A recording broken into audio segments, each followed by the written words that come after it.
Get it rolling. It's the Drive Time Boys on the Drive Time Podcast. We did one earlier. This one's going to be the last. Going back and forth, spitting Wiki Fish lyrics. I wish I could speak right. Promise that I'm not drunk. Yo, it's Parker coming in with the Hard Time Podcast. Look at me, you know I'm like Everlast. People like Parker, all that shit in the past. Don't give a fuck, still gotta go fast. I can outlast all of your fake rhymers. People know I'm not a two-timer. All the record labels like all sign ya. Don't give a fuck, forget you like Alzheimer's. Drive and that's the drive. That's how we started. That's how we started. That's the theme song. Welcome to the Drive Time Podcast. I'm Alfred Barnes. And I'm Parker Brown. And we just did the open mic, the late night open mic. Late night. At the Lou Costello Room at Zissimo's. It was all right. You know, light crowd, but that's to be expected. Well, you know, the thing is... The thing is... What's the thing, Parker? You know, sometimes it's not about how many people are there. It's about how engaged they are. Quality over quantity. And I'd say tonight was a quantity over quality night. Tell me if you disagree. You can say that. Not that there was a ton of people there, but like, I don't know. They weren't really paying attention, you know. Yeah, the best pop from the crowd I got when I said, "Where are you from?" And the guy said, "Annapolis." That was a pretty big pop from the audience. Dude, it also was funny tonight, and I'm not trying to put you on blast, but do it. Like, you're trying to do crowd work, and you're like, "Where are you from?" Annapolis. And you look at the other guy, "Where are you from?" He's like, "Annapolis." You're just like, nice.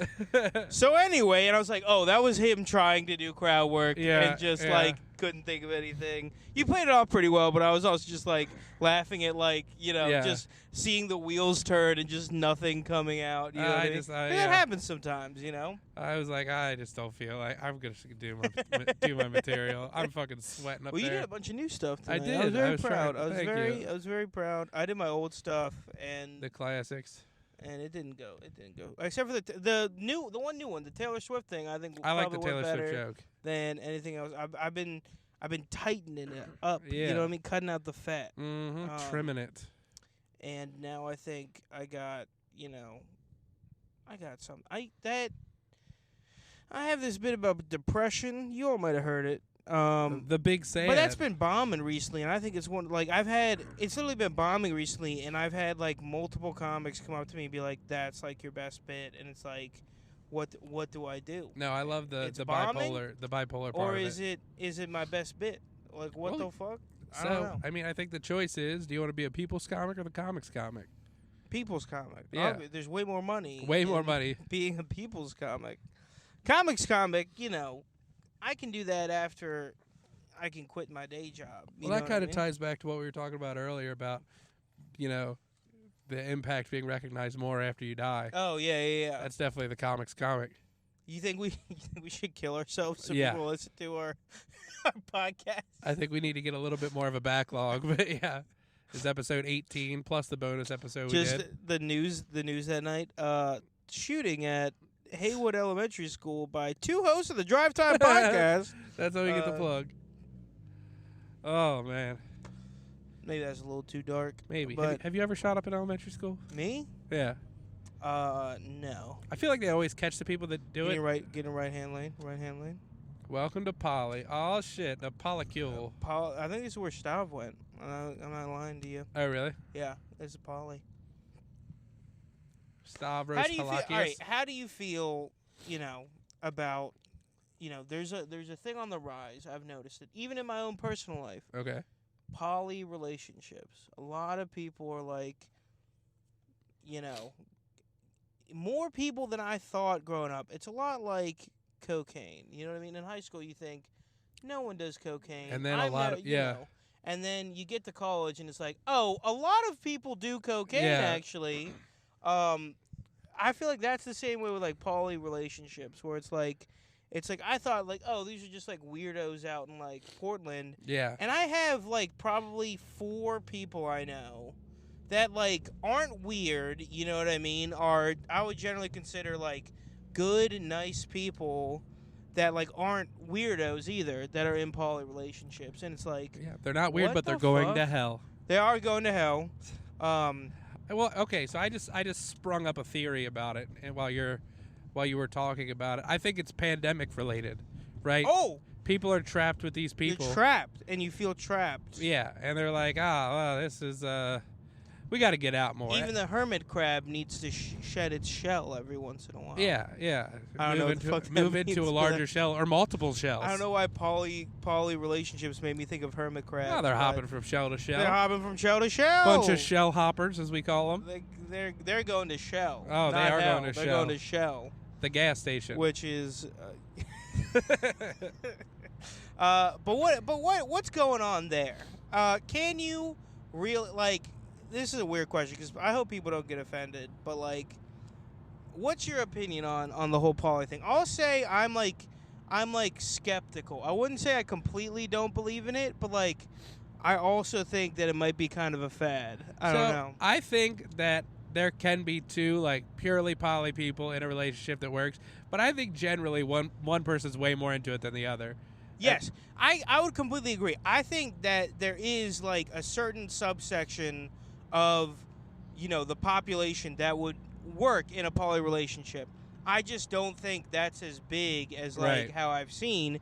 And maybe in like 30 years I'm like looked at as like a backwards hick or whatever. Yeah. But like, and maybe it's just because of patriarchy we just assume that, it's one guy, one girl, Mhm.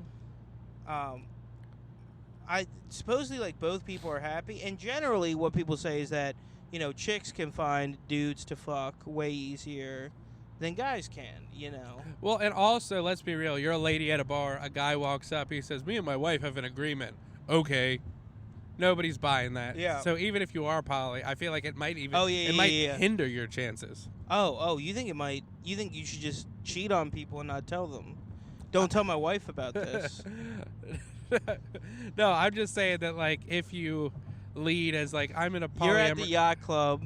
You got the ring on. You've gotten a comically sized fake wedding ring. Yeah. And you're just pretending like you're guilty the whole time. Yeah. You're hitting on this person, and that's how you do it. Because people can sense guilt. You know what I mean? I agree. No, I think that's the move if you're trying to be. I think you have to fake that you're not poly to truly be poly. Okay. Maybe we should test this out. You can't because you're in a long-term committed relationship, about to be married. But About to be wed. should I just like tell people I'm poly but not be in a relationship with anybody? Yeah, I think that. You're the polycule. The polycule. I don't know. Dude, I asked somebody the other day what that meant, and I think I got an answer, Oh, really? but I didn't. So a polycule is like there's a poly relationship, right? You could have a poly relationship this is what it is. A poly relationship is two people, right? That it's pretty much an open relationship. Two people, but Right. they can like fuck other people. A polycule would be like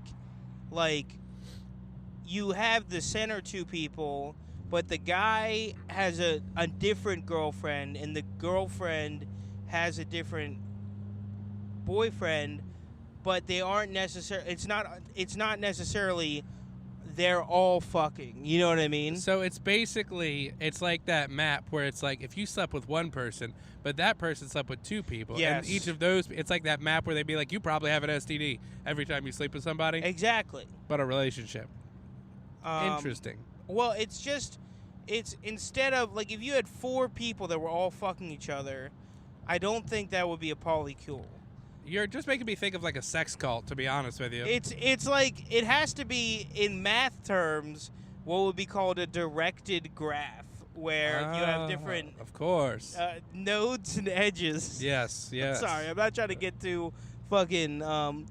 Not trying to flex my computer science degree. You're where good. We only have 17 minutes for this podcast. I think we should double down on the nodes. there are nodes, but like basically it'd be like.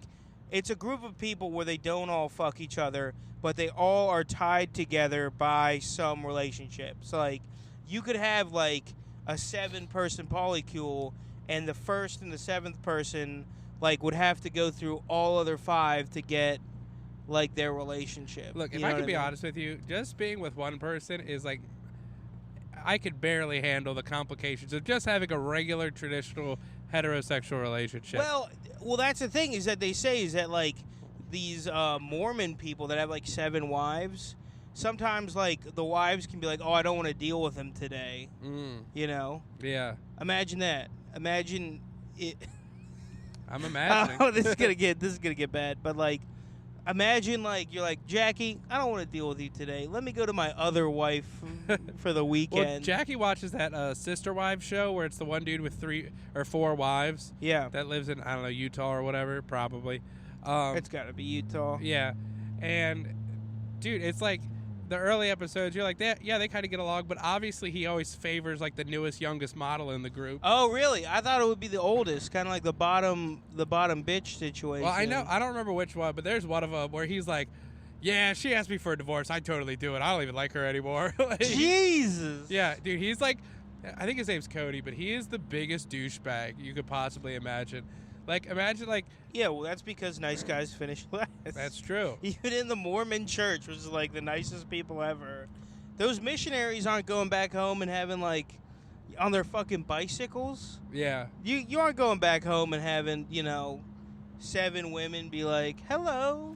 Although with the quads they probably have from riding those bikes around, they could probably get them. A quad tandem. I would say Do they make that? those muscular legs.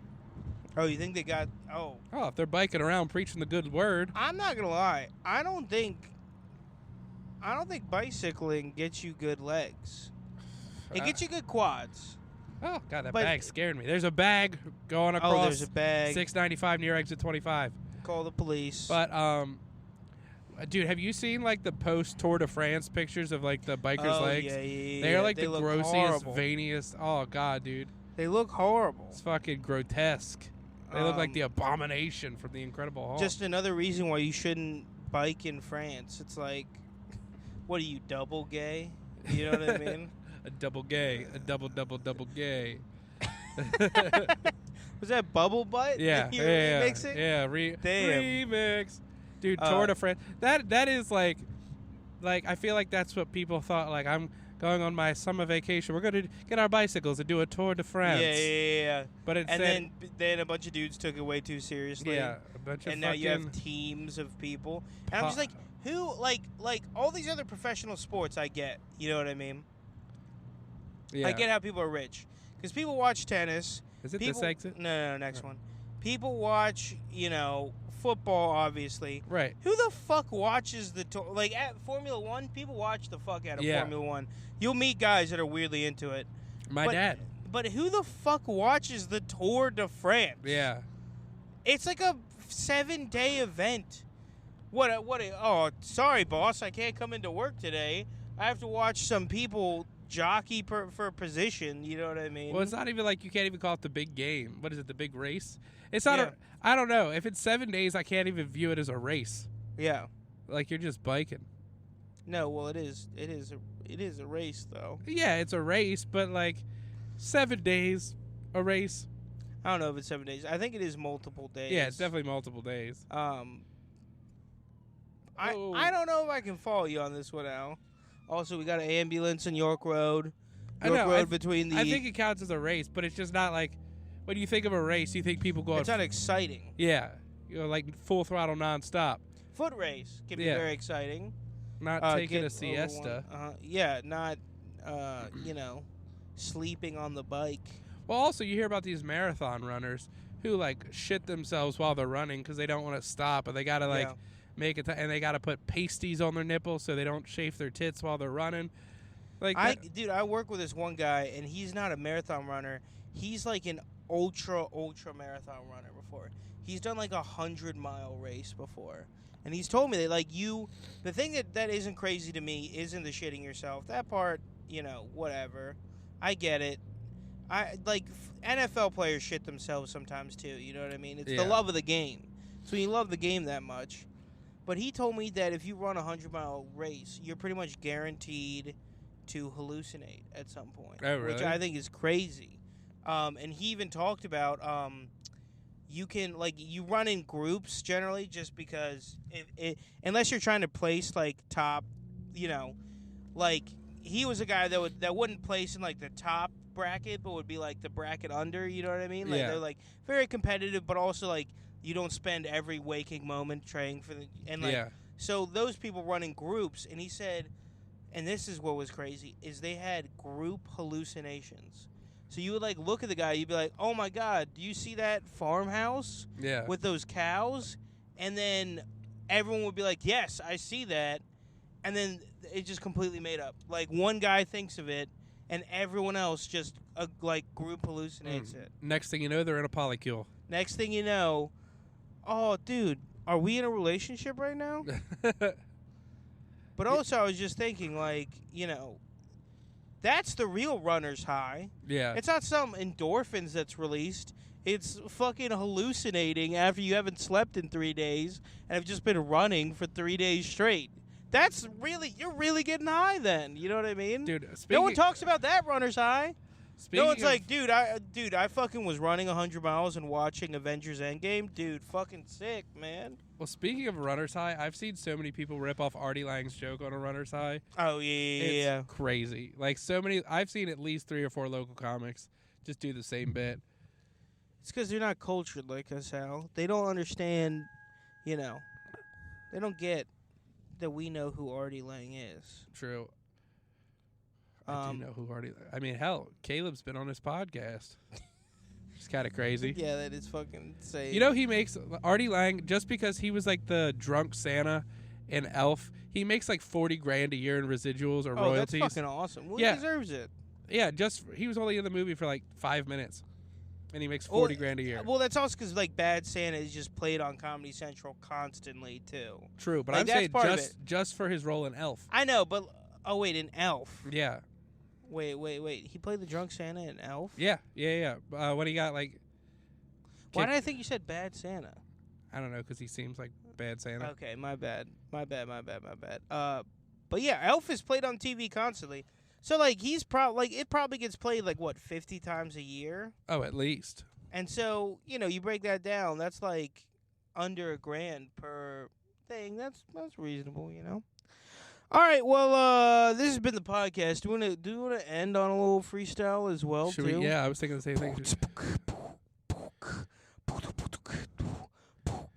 We just got back to Parker's parents' house. We had a good time. Yeah, we were balling out. We told some jokes at Zissimo's. Some went bad, but that's just how it goes. We're feeling real fly. Yeah, we're feeling real fresh. When it comes to doing podcasts, know we are the best. Sitting in the parking lot looking straight fly. People might think we're gay because we're just 2 guys sitting in here looking mad, wicked fresh. Already said fresh, but it's okay, because here's the rest from Parker, spitting some dope bars. He's a real fly man by far. Coming in hot, you know my fucking spot. I know I got a lot, don't give a fuck about getting the shot. Yeah, I'm against COVID. Conspiracy theories? I say you got the conspiracy theories. Don't even hear me. Don't want a fucking guy with COVID near me. Asking about the beeries. Don't give a fuck about any other thing like I'm Ed Sheeran. Yeah, he's got red hair. Parker's got the bars. And you know that I was listening to Red Scare on the car. And I'm out for fucking outro. This is how we're doing shit, and we're outro. This has been the Drive Time Podcast. It's gonna get fucking crazy. All right, that's a Drive Time Podcast, everybody. You all have a good night. Goodbye.